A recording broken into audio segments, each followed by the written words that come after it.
Alright, 2017 E350 Transit. Uh, I put a motor in this thing a while back, and it never made it out of the shop, or made it, out of the shop, but back of the shop, but never really made it out here because of the transmission.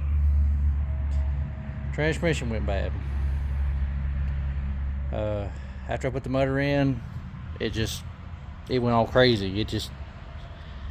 I can't believe how bad it went so fast. It was shifting good, and then I did a relearn on the transmission on the shift things because I figured it might be a good idea, and boy, that was a mistake.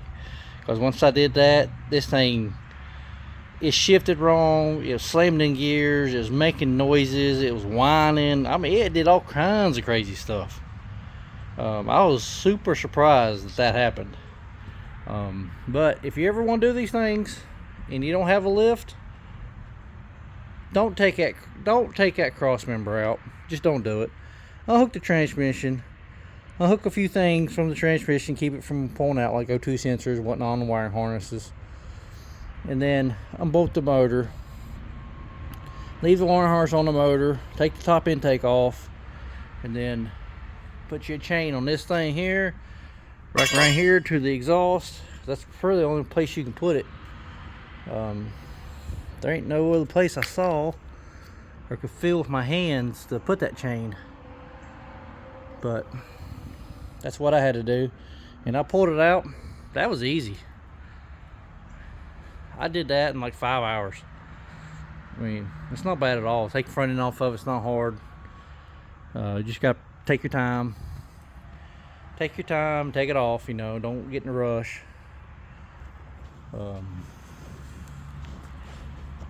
Just take your time. And if there's a fresh reman transmission. So putting that in there, place of this junker, and this thing will hopefully get another 450,000 miles. But that's the way it is. I got another one out there. It's a Transit, same type of van, and 450,000 miles, and the transmission's going out on it too. And he's wanting to fix this one, but I think it's going to have a transmission. And he don't want to spend the money, but I don't know what to tell him. I mean, I don't rebuild them. I just found it's easier for me to get a used one, or have somebody who rebuild them, and that way I ain't got to have all the tools and everything needed to rebuild one. My dad was a transmission mechanic. For 30 some years, and he was a good mechanic. He really was. I learned a lot from him the years, but I never got none of his transmission stuff when he retired. I wish I did, but I didn't. I kicked myself in the butt for not getting some of his tools. But he just, it's a long story there, but I ain't gonna get into that. But that's how my Saturday's going.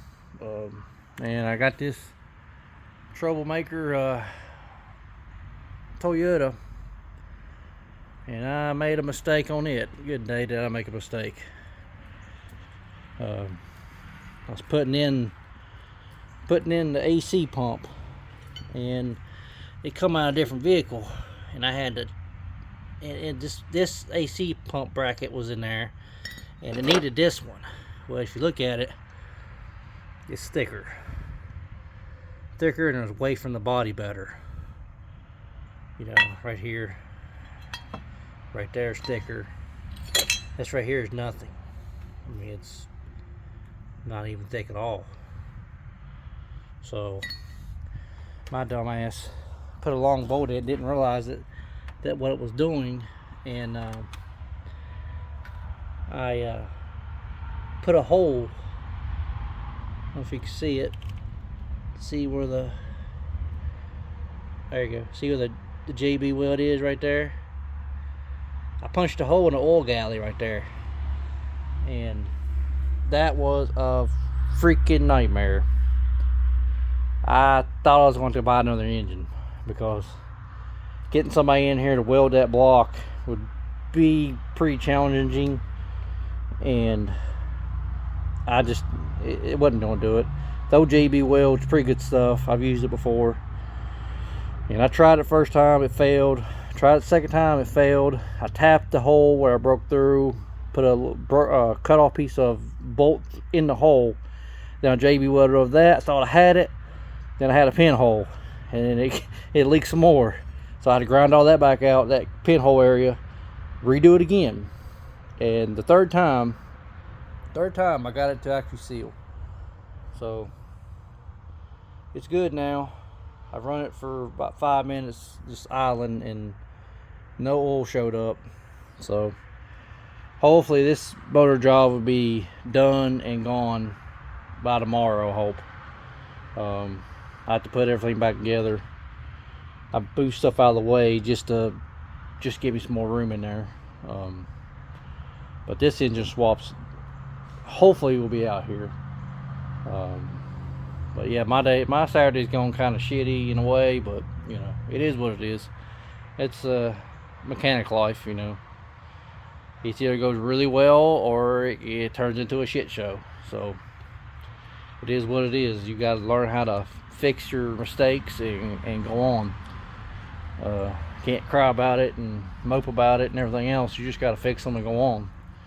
And JB Weld ain't the actual best answer for that fix, but this is a very old car. This is like a 02, 03, and it's got 250 some thousand miles on it, almost 300. Well, close to 300,000 miles on this thing. And this guy don't have a whole lot of money, so replacing that engine or having somebody come in and weld it and charge $300-400 probably to weld that little spot, my luck. I just wasn't going to do it to the customer, and I just fixed it. I know he'd be fine with it as long as it don't leak. So that's just sometimes you got to do it that way. If it ever does leak, I'll have to take it back down and try to fix it. But I hope it don't. But I'll tell him. I'll show him what I did. I'll show him pictures and whatnot. But oh boy, what a Saturday.